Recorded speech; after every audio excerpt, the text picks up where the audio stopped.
women nowadays are trying to be this intimidating figure where it's like, oh, like I should be kind of scared or I should treat you as an equal, but it's like there's no equality when it comes to relationships. And a lot of the time when you're in a relationship, it's supposed to be interdependent. Yeah. Where it's like you rely on me to do certain things, I rely on you to do certain things. So if I'm down, you're gonna help me out. If you're down, I'm gonna help you out. That's what people would consider what a relationship is. So the problem with today's society is that people are trying to find an equilibrium in a relationship. It's a partnership. I play my role, you play your role. You're Shaq, I'm Kobe. You know what I mean? That's it. I pass you the ball, you dunk. Like, that's what we gotta do. It's not like, yo, what if I can just dribble too?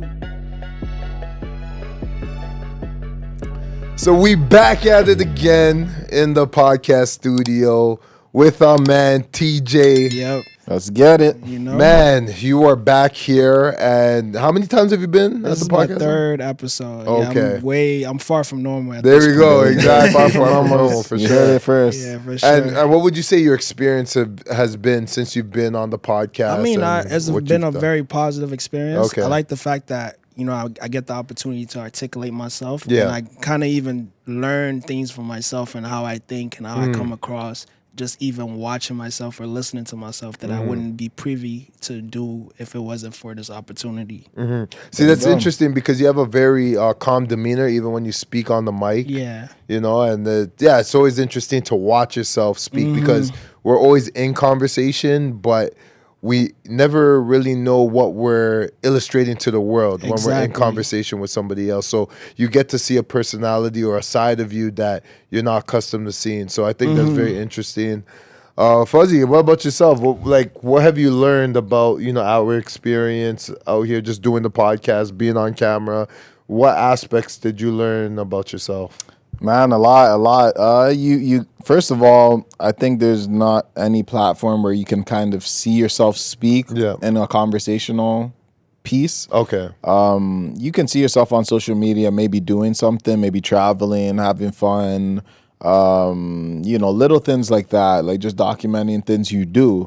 But a lot of times you don't really look at, you know, your thought process, how you think, how you respond to questions, how you listen to questions, you know, how you formulate your thoughts. I think it's very important when you're on a podcast and you get to watch it back, you get to see maybe some of the things you didn't notice about yourself, maybe tendencies, hand movements, facial expressions, reactions. There's so many different things that you start to learn about yourself that I think you would never know unless you recorded yourself. And a podcast is just like a very strong platform to see something like that. Like, this is something we can look at, you know, years later when we're 60, 100%. 70, and even when we have kids and people can watch back, friends, family, and people can start to see like what it is we think. Because I think a lot of the time we have conversations, but they're private conversations, Yeah. you know, just amongst your friends. So your friends know how you respond and they can attest to all those things. So it might not be new to people, you know, like people might see you on a podcast and say, oh yeah, that's how it usually is. And but you don't know how yourself is because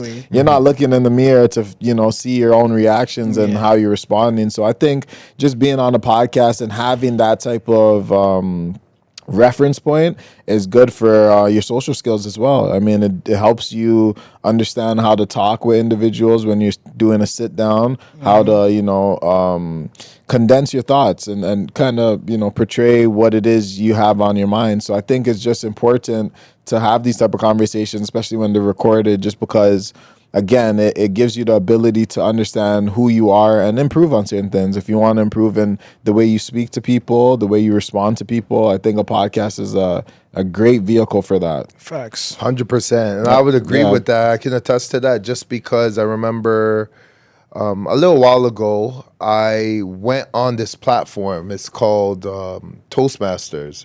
And basically I heard it from one of the content creators that I usually listen to, and he was just talking about if you want to perfect your public speaking, you may want to try that platform, right? And they have it in the States, but they also have it here in Toronto and certain parts of Canada.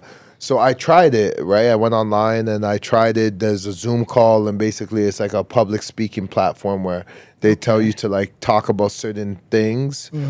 And what I realized is after doing a podcast for a couple of years now, You're right. I realized how far ahead I was compared to the individuals that were in there. Okay. Right? I felt like they were still at the beginning stages of just getting used to speaking in general, just like public speaking in general. That was just a new thing to them. So just getting out of their shell and being able to talk amongst people and just a group of people. I think that's why even when we did have the interview with Dr. Umar, I was so calm and composed because of all that initial practice, all that practice that I did in the past, all those reps I got in helped for that moment where I was at ease and I was calm and very, I would say, intentional in terms of what questions I wanted to get out and not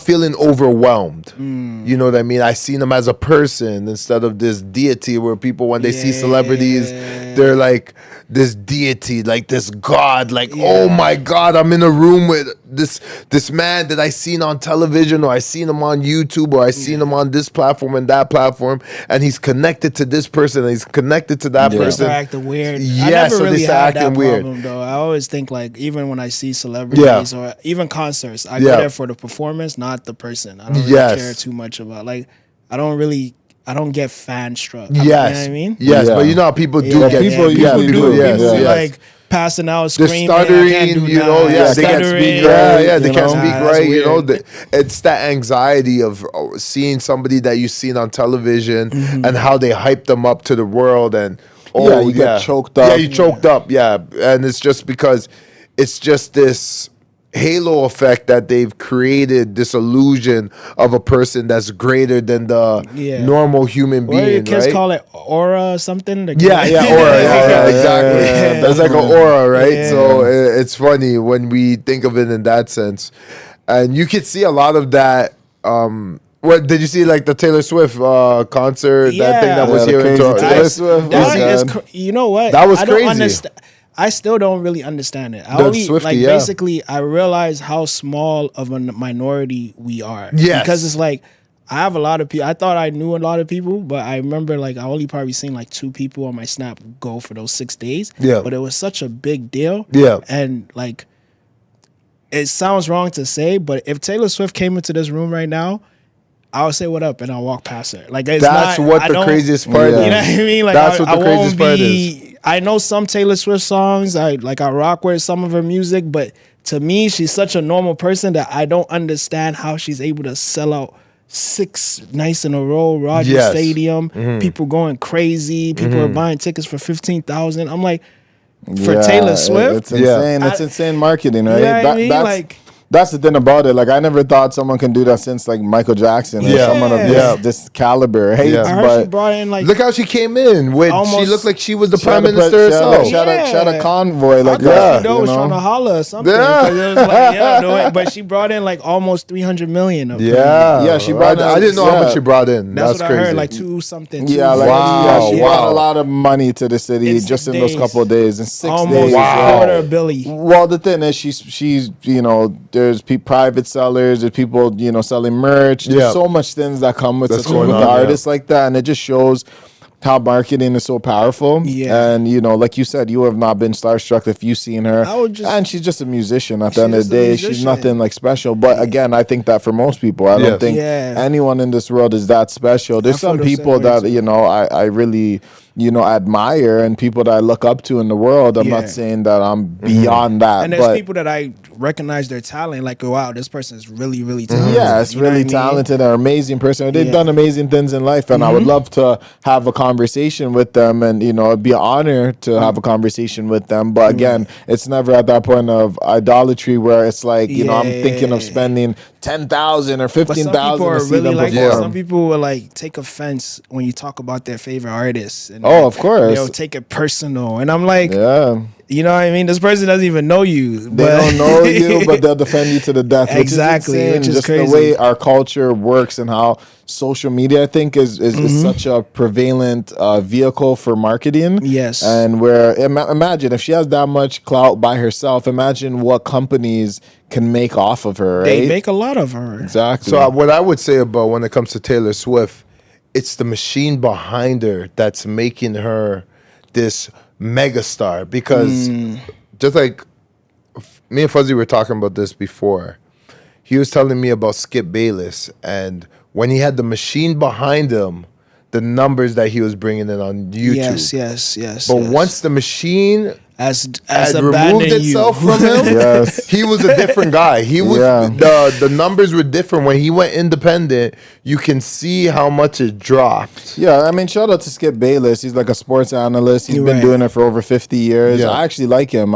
He's actually a guy that I've followed for many years, just like Stephen A. Smith. He's in that same umbrella.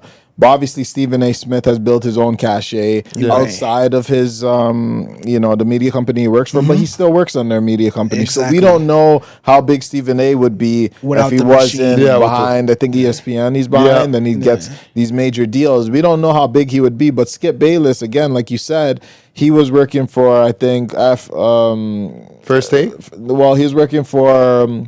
What's it called? FS1, the media company he was working for. But again, his contract was over, and pretty much after that point, he's now pretty much irrelevant when it comes to the internet. Like, I've seen his numbers. He does his own little videos, but he doesn't have the production behind him. Before. He doesn't have the guests behind him, and a lot of people that he may have made enemies out of, they're not there to support him no more, right? So with that being said, it shows that, sometimes when you have a marketing machine behind you, you can be a totally regular person, but it's the marketing machine behind you that makes you into this almost of like a god or a goddess. Yeah. But the thing about that marketing platform that makes you into they can take it away from you anytime. Anytime. And it happens, it's almost similar to like what Drake is suing for right now, where the bots. But I'm not gonna lie, the marketing machine was using a bot for Drake as well. And he benefited from that situation as well. But now that they're kind of like, you're getting too powerful, they're pulling the rug under your feet. Now it's more so like, now you want to complain and see things that you didn't see before. You know what I mean? Absolutely. But it's like, I don't think now to be you could be a celebrity and you could be at a certain height, but you need that machine to take you even further. And without that machine, the absence of that machine is very it's very relevant. You see it when it's not there anymore. You know what I mean? It's not like you people like you, but you need that machine to put you in front of people. It's funny. It's funny because speaking of that, when we're talking about machines and people, that aura of having clout and stuff of that sort. Do you think social media nowadays, when it comes to dating and sorts, do women usually date men based off the clout that they have on social media in terms of their digital footprint? So the more followers they have, does that make them more appealing to the individual? Like when you look at their photos and they have a lot of likes and they have a lot of follower counts, popularity. I mean, do you think that's what their driving force is, where it's like, I want to talk to this guy regardless of how he really looks? Do you think that plays a role in how they I think for certain women it could work either way for you, Certain women might just approach you because you have a big social media following. They have an idea of who you are. They work for you in their head and think of you of this person that you're not. That's your social media. And then some people are like, oh, well, this person is always on social media, so I feel like I like a more private person. So it could work for you in both ways in a sense. Like sometimes it could be, you could be shooting yourself in the foot because you're putting too much on your social media and now you're making yourself less desirable. Or you could be a private person and then they see things that is not on social media and now you're like, you have this mysterious aura about you, So I think it could work both ways. But how about for like younger men? I feel like what you're saying for maybe the older women or older men, yes, that might shoot you in the foot because, not all of us grew up with social media right in front of us from the beginning. Like even at my age, I never grew up with social media throughout my life. There's certain points where Facebook and certain stuff started to come, like Instagram and everything like that. It came later on in life when I'm maybe a teenager and stuff like that, when these stuff started becoming prevalent. But for the younger generation, social media is the beginning of when they start things, right? From probably the time they're kids. So with that being said, and the younger generation getting social media at the beginning stages, do you think they have a lot of pressure in terms of how they portray themselves on social media and that defining who they are more so than maybe our generation? I think like the younger generation are more attracted to the whole clout chasing situation. You know what I mean? Whereas like we might look, I think I look at social media as an extension of myself. As the younger generation look at social media as themselves, you know? Like, so in the sense of it, it could be something that they use to attract people, to talk to people, to da-da-da-da-da. But it's like when they are now looking at social media as themselves, then I guess like they can get the type of attention that they want from women in that way. I don't know. I really don't know, because I don't look at social media in that kind of way. But the younger generation could be looking at it from that standpoint. Yeah, because I think, you know, just this day and age, you know, think for us nowadays, for example, online dating wasn't a thing, say, 10 years ago, it wasn't really a thing. It was even almost embarrassing to kind of be on online dating, right? Because they're like, what, you can't find a woman in real life and these type of things, where, again, the younger generation doesn't have this thought process. This is just how they meet people because, again, there's more access. Well, they also came up with that, right? Yeah, they came up with that, and then there's more access to more women, more men, more people from different places and et cetera, et cetera. So you have more access to everybody, right? You would think that means the options are more infinite, right? But again, with that being said, like we were talking about, the importance of their digital footprint becomes more relevant. And also, we have to realize with a lot of these social media platforms is that they're algorithmic based. So who's behind these algorithms? Because it's the same thing like Taylor Swift.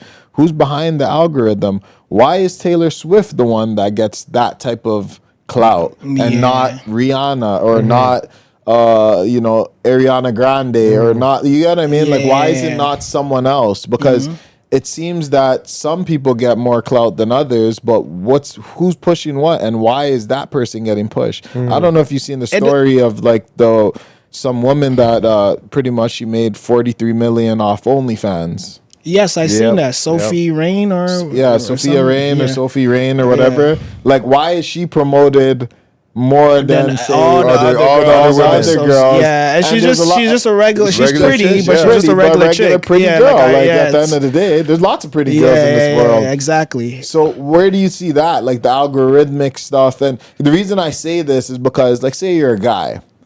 And say you don't fit what the algorithm likes, that could kill your confidence, right? Like, say you go on a lot of guys have this problem. They go on dating apps, and you know they've put out the statistics. Like, I mean, it's horrendous for men. It's horrendous if you're below average in looks, or forget even looks, like just portrayal on your social whatever your social. But media. you know what though, with the social media dating thing, I feel like there's pictures you could take that can actually help your algorithm. You know what I mean? Like maybe if you're with a dog, or if you're in a picture where you're traveling, you might get more swipe right because of the activities that you're doing over. Because like when I don't do internet dating anymore. But when I was younger and I lived in Calgary, and I was like, okay, because I'm a nerd. Let me do some research and see how I can make my page the best page possible. And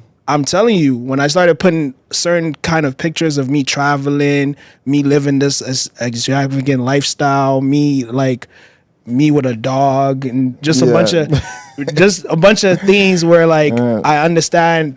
I feel like it helped the algorithm. You know what I mean? I feel like at the end of the day, some people are picked within the algorithm, and then they just shoot up from there. Like, you know what I mean? I think it's just like you just get lucky and get selected by the algorithm, and then all of a sudden they're behind you.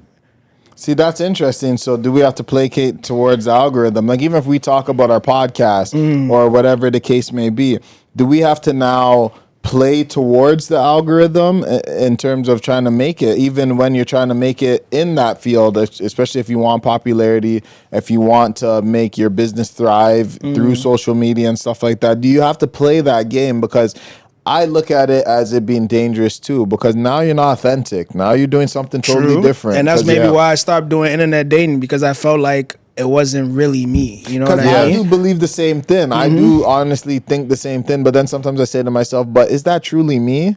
Like, I could put this and I could dress like this and I could put that photo that looks good to the algorithm and that will get me more likes, but is that truly me? Like, when I meet up with this person, is this what they're gonna get, or are they gonna get a different sense of me? And you know what? Different version. Do people really care? Like, sometimes I look at it and be like, that's the same thing with Instagram, right? Like, every time you take pictures, no one's ever coming online and being like, oh, my day went terrible, or like them not having a good time in the club. It's always like this, like very carefully curated story that everyone is telling. You know what I mean? Well, it's a highlight reel of what your life should what be. your life should be, or what it appears to be.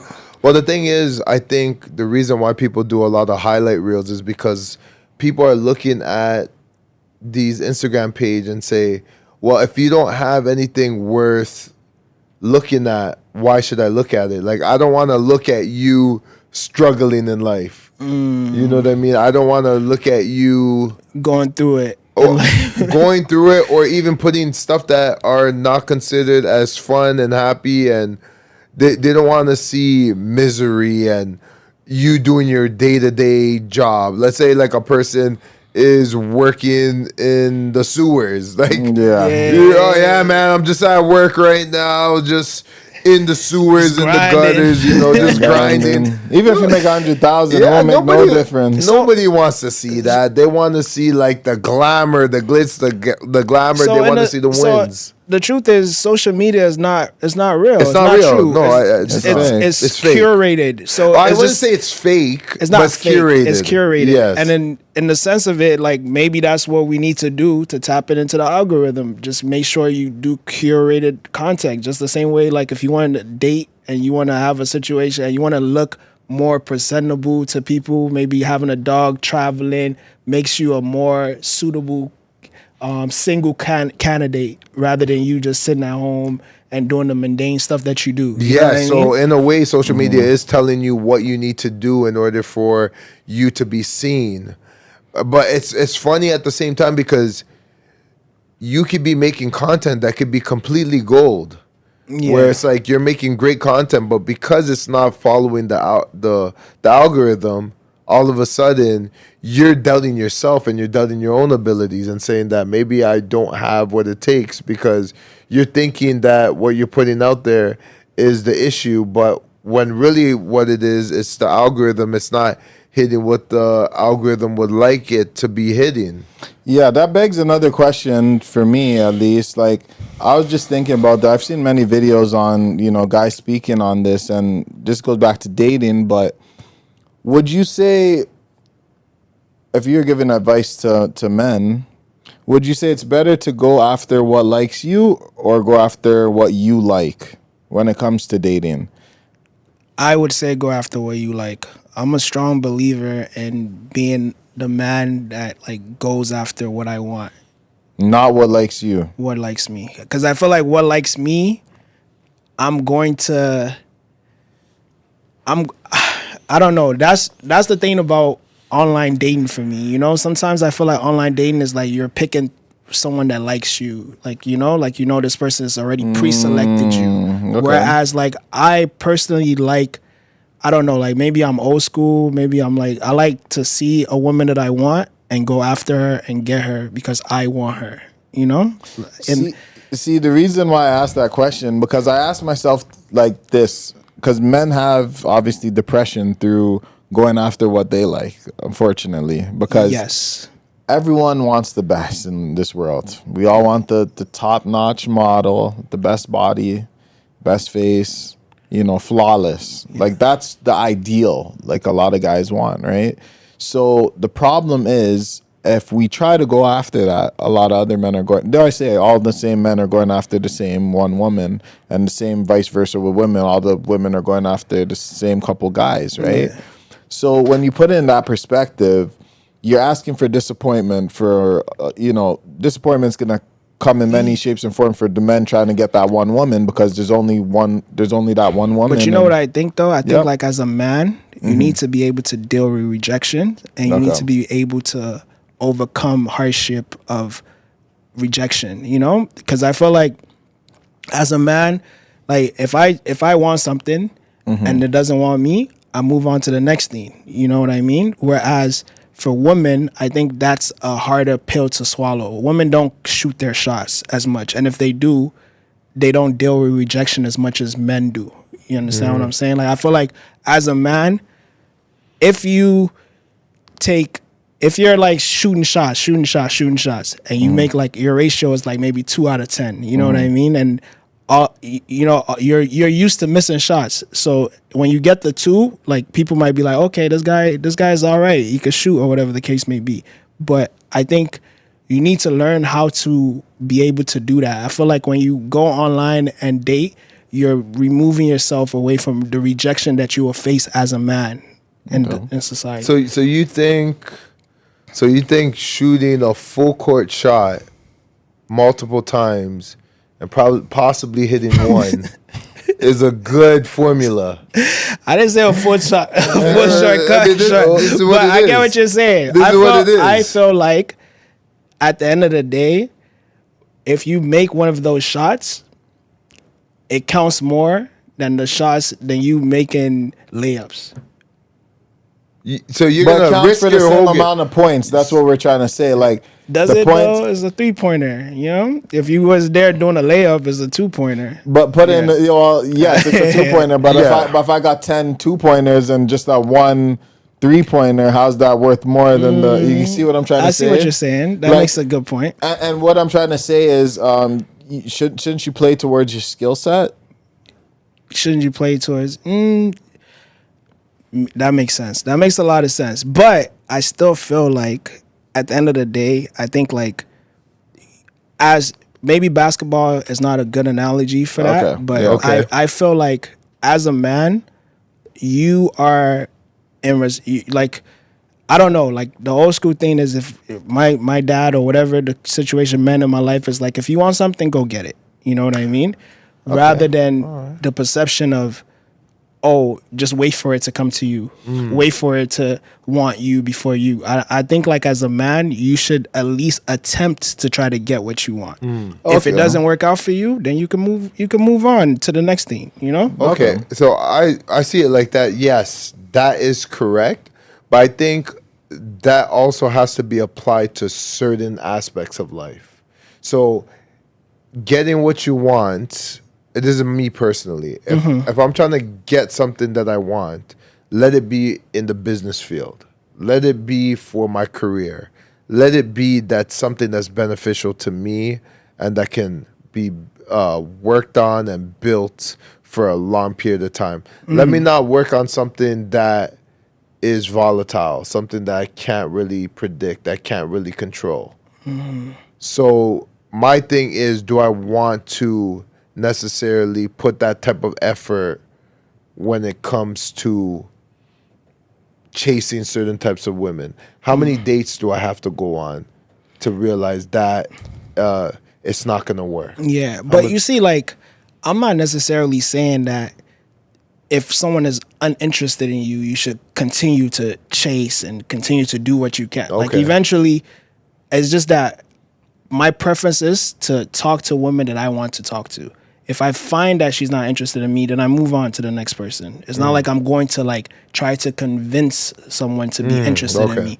That's a formula for disaster. If you're trying to convince a woman to be like, oh, let me prove. Anytime it's like a situation where a woman even says some stuff like, oh, prove to me that you know what I mean? Because now you're doing too much. It's not about us getting to know each other. It's not about you even being interested in me. Why do I have to jump through hurdles that other guys that you are interested in don't have to? You know, I don't want to prove to you that I want you. That's not what I'm saying at all. So you're talking about there has to be mutual interest. Yes. So you wouldn't pursue a woman that never had mutual interest in you. Yes. So you'd pursue a woman that had some type of interest in you as well. You don't know who has mutual interest in you until you pursue them. Yes, of course, in that sense. So of course, when we talk about pursuing a woman and going after what you like, well, of course you're gonna have to pick what you like, Yes, right? yeah. Even if a woman's interested in you and you brought it back to online dating, I understand what you're saying, and I see Yeah. why you don't use it, because again, you're right, men fall Yeah. in that trap of,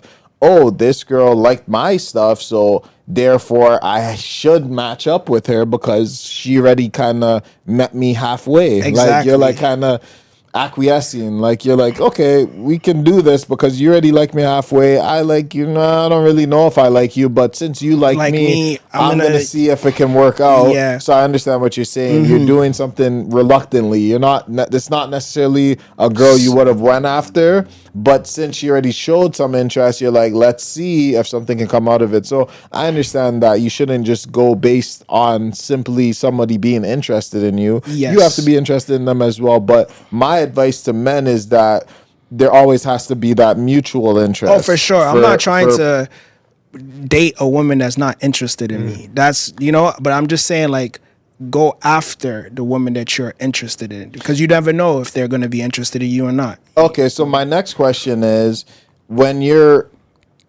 pursuing a woman, do you think that the onus is solely on the man to pursue the woman, or do you think that the woman also has to show some sense of her own sense of like trying to pursue the guy as well? I think initially, you as a man, you have to pursue, and the woman has to show interest Okay. when you're pursuing her. I don't think a woman should necessarily pursue a man without like indication of interest from the man. But in that case, when you said they have to show interest, what would that mean? This is where I'm trying to bring it, because say, for example, I'm trying to get with a woman that I like. Right. And I'm messaging her. And I always have to message her first. And she never messages me first. Would you say there's a lack of interest? Would you say that the woman has to show more than that in order to show her interest? Where's the onus on the woman, do you think, when you're pursuing them, that would give you confidence that she's still interested in this going somewhere? I mean, it depends on, like, I don't know how to really explain it properly, but I feel like you can tell when you're pursuing someone and there's chemistry there and she's genuinely interested in you. You know what I mean? So if it's like, if I call you and you're like, let me call you back, and you don't call me back, and I call you again and then you say, let me call you back, and don't call me back, then I would assume that you don't have interest in this conversation. You know what I mean? So I will understand that you're not interested. But when a woman is like, oh, let me call you back, I'm busy, she texts you, she's putting in an effort, to conversate with you, then like there has to be mutual interest there. Because I think the way women show interest is a lot different than the way men show interest. But how about like the initiation of conversation? The reason why I say this is because I've been in the scenario where, talking with somebody, everything's going good, but then in the midst of communication, it's like, if I don't message you, I don't hear from her, right? Like, if I don't initiate a conversation on a day-to-day basis, I don't get that, hey, how's it going? And then I've heard the scenario of, say I don't message you for a full day, and then I message you next day, and it's like, oh, now you decide to message me? And then here's the funniest thing. They go, oh, yeah, I'm not going to be chasing you around. I'm not going to be doing all of that. Like, if you're interested in me, you have to show interest. So what's your thoughts on that type of thing? I get what you're saying, but then that goes back to men and women show interest in different ways. I think women are scared of, women don't deal with rejection as well as men do. Okay. If a woman texts you first and you don't reply, she might never text you again because she might feel it might be like a blow to her ego, her status as a woman. You know what I mean? Yeah. Whereas for us men, we have to kind of like be able to brush off what's the word I'm looking for? Brush off any type of, when you feel rejected, you have to be able to brush it off and move on from it quickly. Yes, yeah. Women don't operate in the same instance, They think, oh, I'm chasing you around, I'm invested in you. I'm not gonna be a beggy or whatever the Yeah, case they don't may want to be a beggar. and it's whatever. all because of their fear of rejection. You know what I mean? Okay. As a man, we don't really like. You shouldn't. That's what I'm saying. Like as a traditional man, you shouldn't really be like you shouldn't be scared of a situation of you putting yourself out there first because that's what you're supposed to do as a man. Okay. Okay. I was gonna say, so what's the alternative in terms of dating? Because you were saying that you're not dating online. So what would be the alternative for dating and finding somebody without I doing think- it on the social media platforms and I think stuff you of should that just sort? try to meet people wherever the opportunity lies, like wherever you can. You can meet people at the grocery store. You can meet people at the clubs. You can meet people.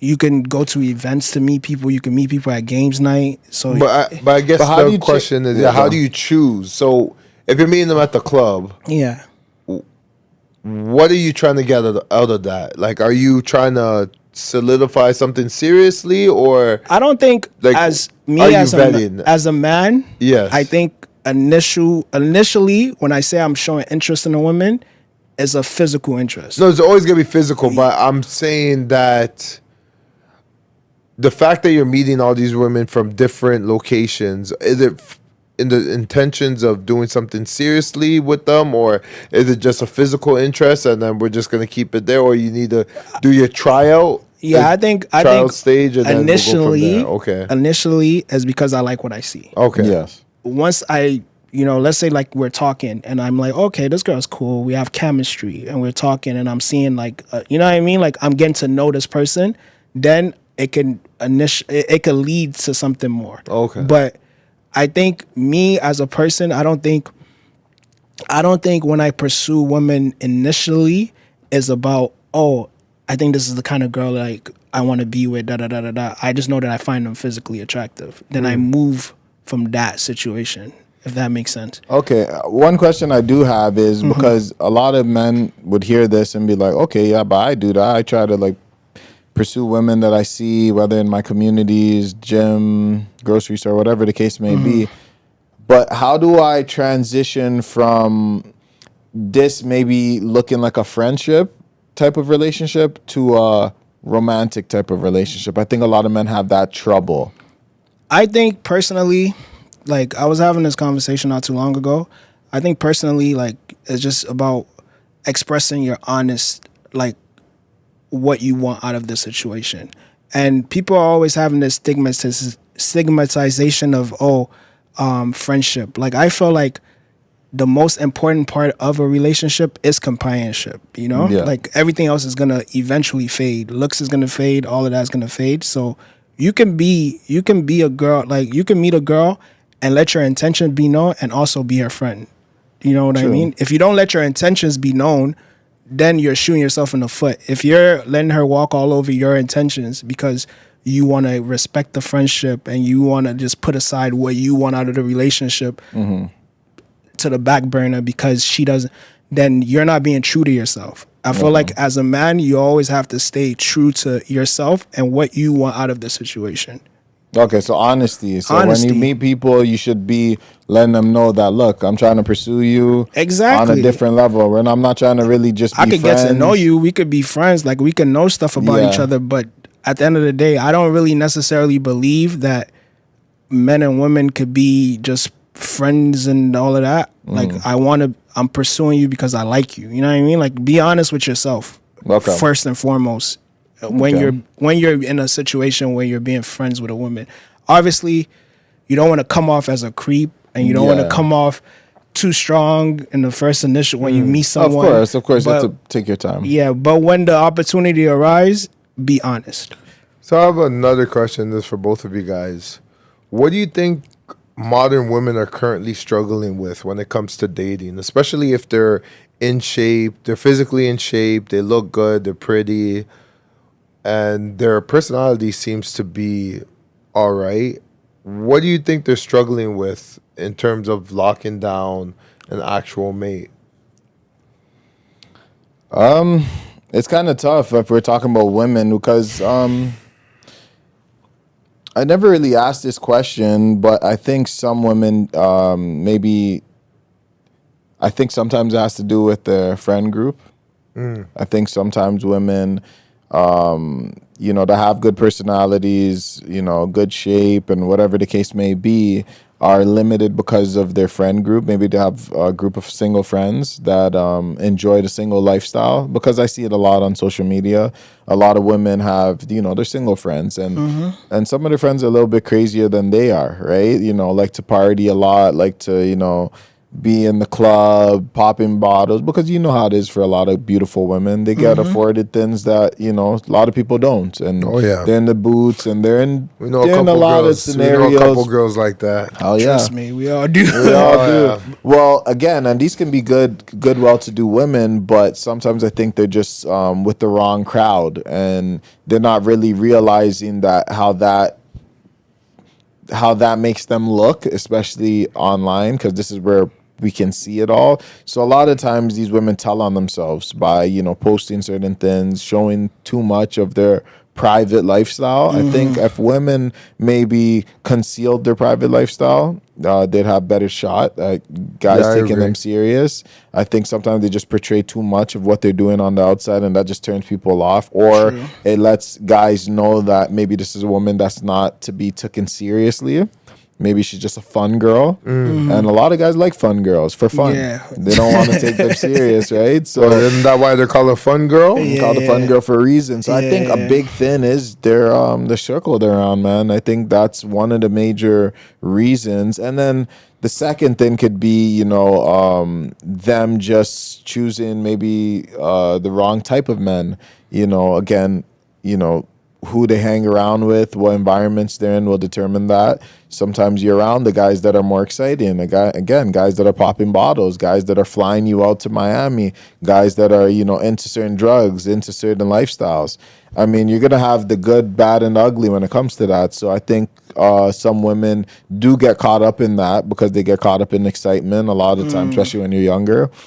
And then by the time they get older, the men that want to pursue them might not excite them the same way, or they're looking for a specific thing that's just not out there for them. So they kind of exhausted their options, where certain guys just don't meet that criteria for them. That's very interesting. How about yourself, TJ? I agree. I agree with everything you said. But me personally, I think it's delusion, to be honest. I feel like women live in this fantasy, and like they... Tell me more about this fantasy. They live in this fantasy, and that's driven by their emotions. And because they live in this fantasy that's driven by their emotion, they get carried away in delusions of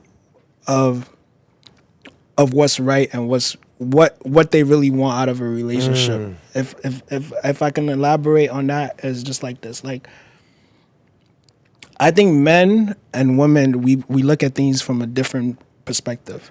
When a man pursue a woman, when we initially pursue a woman, the best way to even sum this up is like how men and women look at cheating. You understand? In a sense of a man could cheat on a woman, and it could be a physical thing, but he could still love his wife. Like, he could literally love. That doesn't necessarily mean that if he could cheat, he would cheat. If he could get away with it, but at the same time, physically speaking, he's not in love with the person he cheated with. He just did it on some. He might not even like her. She might be a terrible person. He might hate her personality, but she got a fat ass. So you know what I mean. That's the explanation. Women would emotionally cheat on you. By the time she physically cheat on you, she's already checked out emotionally. Yes. You know what I mean? Yes. So in the sense it's of the calm before the storm. Exactly. So like, when men break up with women, you're like, yo, you're going through it. A woman break up with a man, the next day she's outside with the next man because 100%. She's already emotionally checked out of the relationship way before she broke up. Oh yeah. You know what I mean? So it's like, the sense of what I'm saying is like, a woman could be emotionally cheating on you with a work husband or work boyfriend, and but she could still come to you in an argument and be like, oh, but I didn't fuck him though, and she can still, and it still makes sense because emotionally speaking, she doesn't weigh it the same as a physical cheating. You know what I mean? So these are where I'm coming across where like there's a bit of delusion in the way women want like us like this Disney fairy tale, this man that they see doesn't really exist in the society that we live in. You know what I mean? Think they have like a romanticized version of like a true man or like a real man that's gonna marry them or take them serious. They have a constructed version from the media's portrayal. Exactly. And women, like men are we're easy. You know what I mean? Yeah. Like we just want a woman that we can, like, we're simple people. We're simple people. We have all the same things that we want. We want a woman that we can trust and we can just let her handle things. You know what I mean? And some women are just so carried away with like they don't think of men of like, okay, this man is simple. They're so carried away and looking for this idealistic man that everything in their life shows them this nigga does not exist, but they're still looking for the guy that doesn't. I have brothers, I have cousins, they cheat, but I want the guy that doesn't cheat. So it's like, why are you still looking for that guy? And you have brothers, you have fathers, you have cousins that you love that are like this. So like, why are you still trying to look for the unicorn guy rather than the guys that are out here? That is a good point that you raised there. That is a good point. Why are they looking for the unicorn? So would you say women are struggling to allow a man to lead them? Do you think in today's modern age or modern women, do you think they're struggling with leadership from a man?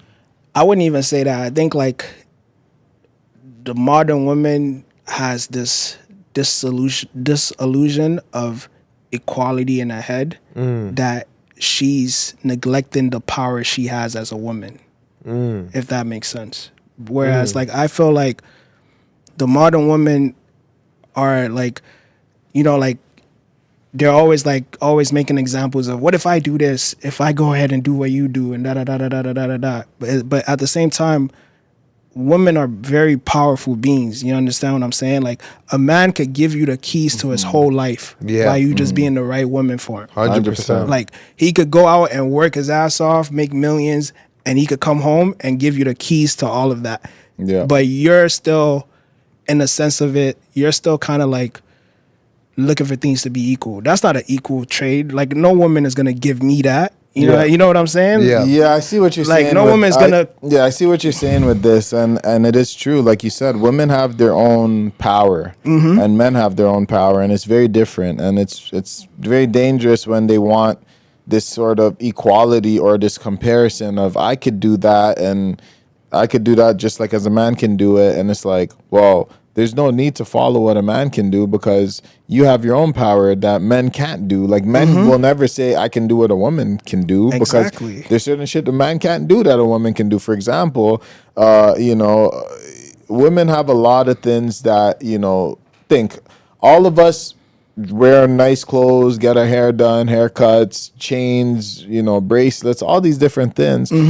Strictly for women, to be Facts. fair. We only women dress well exist, for women. No one would really care about like half the things we care about. All these marketing schemes, all this different stuff. Diamond rings. All these companies that are making a lot of money off men.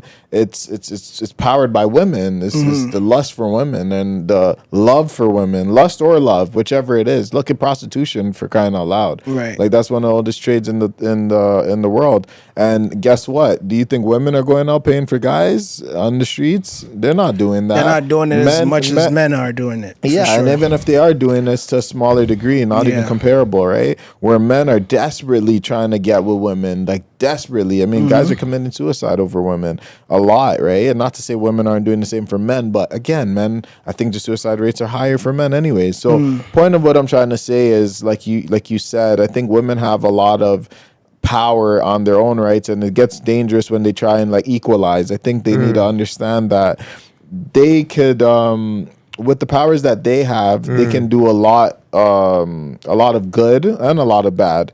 They can use that to help them leverage themselves in a lot of relationships. Because to be fair, like I said, most men are doing things in life or trying to be ambitious in order to have a family with a woman. Typically, Exactly. I mean, why are we being ambitious for? It's usually to get with a woman and have our family. To give her everything. Give her everything that she needs, provide, to take provide care of her. and provision. And I don't think guys are really scared of that, but I think that women nowadays are trying to be this intimidating figure where it's like, oh, like I should be kind of scared or I should treat you as an equal, but it's like there's no equality when it comes to relationships. I think exactly, it's a roles. partnership in different roles. It's not. I think the problem with today's society is that people are trying to find an equilibrium in a relationship. It's a partnership. I play my role, you play your role. You're Shaq, I'm Kobe. You know what I mean? That's it. I pass you the ball, you dunk. Like that's what we got to do. It's not like, yo, what if I can just dribble too? Like, why are you trying to dribble? You're Shaq. You stay in the paint. Yeah, stay you know in the paint. Do like, what you're good at. And it's funny. It's funny that you say that because that just brings me up to my next question. Where I seen on Dr. Umar, he had a podcast with a young lady in Australia, a black woman, East African. I think she was like Eritrean or Ethiopian, one of the two. And one of the questions he asked her was, would you finance your man that you're dating for, I think he said 18 months or about 18 months. Would you finance him like $700 Per month. per month for 18 months for him to pursue his dream? Like if he's an entrepreneur, would you finance that? Could you see that if you see a future with that gentleman? Would you be able to finance that? What's your thoughts on that? What's my thought on it? Well, give the question. That was just what the scenario was. So that was the scenario, and then the woman's response was, well, I would have to be in love with this guy. But she looked at it, and she was pretty much, she didn't answer the question, but the panel at the back or the people that were in the background were pretty much answered the question, and it's like, okay, so you wouldn't do it. Right? The question that's being asked here is, should you expect or would you ask your woman that you're dating to help finance a business plan or a venture? Okay. If first of all, it's like how long have we been dating? Are we like locked?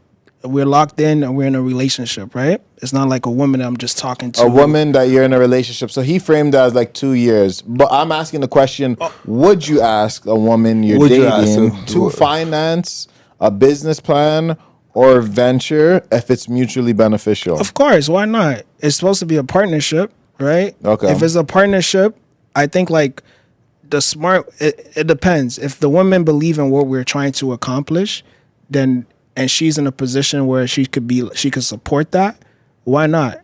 If I believe in what we're trying to accomplish, I would do the same. And I feel like, but I'm saying, would you ask that question, or I guess even that's what you're saying. Yeah, you would. Yeah, if I was dating you for 2 years, Yeah. you know, I have a dream and I'm trying to accomplish it. And right now, I need, you know what I mean? You believe in my dream, obviously, or unless you don't believe in my dream and you're just with me because it's beneficial to you, then you can say no or whatever the case may be. But if you believe in my dream, I don't even think I would have to ask. You know what I mean? Like if I was in if the scenario was in reverse and my woman is trying to get something done and I had the means to do it for her or finance her, I'm going right ahead and doing it because I believe in what she's trying to accomplish. See, it's funny that you would say it that way because you as a man, and we're seen as providers, we would take that role in doing something of that sort. But when he framed it to the woman, she couldn't fathom that because a lot of the time, although women claim they want equality and they want this balance in a relationship, she couldn't fathom doing something of that sort for her partner. This is why the modern woman has it fucked up. Yeah. Because like back in the day, if I talk to my mom, my auntie, or whatever the case may be, my auntie, my mom are beautiful women. And like they'll tell me things where like, you know, when your uncle had a dream to do such and such and such, I used to give him money so we could get that done. You know what I mean? I used to invest in us. Okay. Rather than them investing solely in themselves in the relationship. You get what I mean? Like, so your expectation would be that she should help you. yeah, I feel like if she's in a position to help me. Yes, this is the presumption she's in the position. Yeah, if she's in a position to help me and she sees the bigger picture and she plans her life to be with me long term, it shouldn't even be. She should help me. She shouldn't look at me and be like, said that's dangerous because because there's lots of charlatans, right? There's people that are scammers. There's people that are can play women in this way because there's men that have played women this way. Of course, people can stick around because I can get with a woman that's very unattractive, for example, that has a lot of money. Yeah, and then I can just be like, oh, like could you so. I would say in that scenario, no, but he said 2 years. He said like with the 2 years. Yeah, but I'd say in that scenario, it's not as clear as day as the answer you gave. The only reason I say this because, well, then it depends on the type of guy you are, right? Because if you're not a guy that seems to have his shit completely together, why would a woman trust you financially if you never proved you were financially trustworthy to begin with? Yeah, I get what you're saying, but I feel like the whole what if like you have to be careful, what if the person robbed me, da da da da da. It happens to men all the time. You know what I mean? Yes, like, that's true. As you like someone, you're providing because you like her. You're doing things for her because you like her, and then she can leave you tomorrow. It happens to men all the time. Men finance women schooling, and they get pregnant by some guy in school, and it never worked out. It never worked out. So it's like, who's really out here crying for us? You know what I mean? They help women that have kids and they help raise them for a couple years and then it doesn't work out and then you just take your L's. Yeah, you take your L's. You take your L's and you go. Where's the money go? That money's gone. You know what I mean? That money's gone. I'm a sue to recoup my money. You have to understand, no one has sympathy for men because men are expected to be providers. Yes, so but I feel like sympathy is never going to be there for the men. I feel like there's like you don't. If you just meet a woman and I'm like, yo, baby, I need you to give me some money, I would never do that. You know what I mean? Like if I just meet you or dating or seeing each other casually, I would never ask you for a dime because that's not. You're not building with that person. We're not building anything. Yeah. I'm not sure if you're gonna be in my life in a year or 2 years from now. So I'm not asking you for anything. You understand what I'm saying? But if I'm in a relationship with you, as us our parents have met each other. We're planning on getting married. We're planning on building not just like financial stability, a family. And I'm in a position where everything I do, I'm doing it for us. I think the problem sometime in today's society is that people no longer see a relationship as a team, a unit. They see themselves as individuals in a relationship. And when they see themselves as individuals in a relationship, that's when they come up and be like, oh, what if the person scams me? What if the person does me, da da da da da? Because why is it about me when it should be about us? So it's not interdependent. It's independent, as you said, right? And a lot of the time when you're in a relationship, it's supposed to be interdependent. Yeah. Where it's like you rely on me to do certain things, I rely on you to do certain things. So if I'm down, you're gonna help me out. If you're down, I'm gonna help you out. That's what people would consider what a relationship is. So I have another question. But we are wrapping up soon. We are wrapping up soon. But I do got another question quickly. So would you move in with a woman that you're dating? Would I move in? Would you move in with the woman you're dating? Same scenario.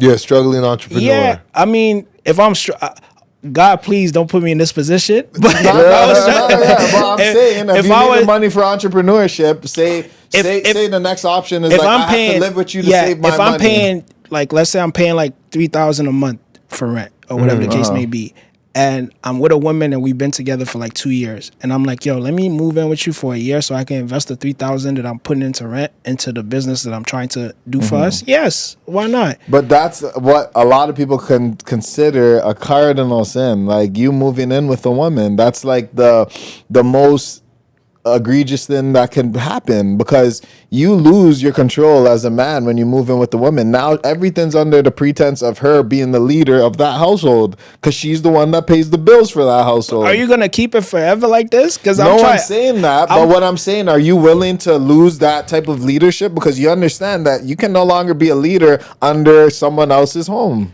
Yes, for the time being. And so if it's no longer, if it's no longer about me, and we're in a relationship, and me and this person are together, and we're thinking about like us versus how I feel and how she feels, and whatever the case may be.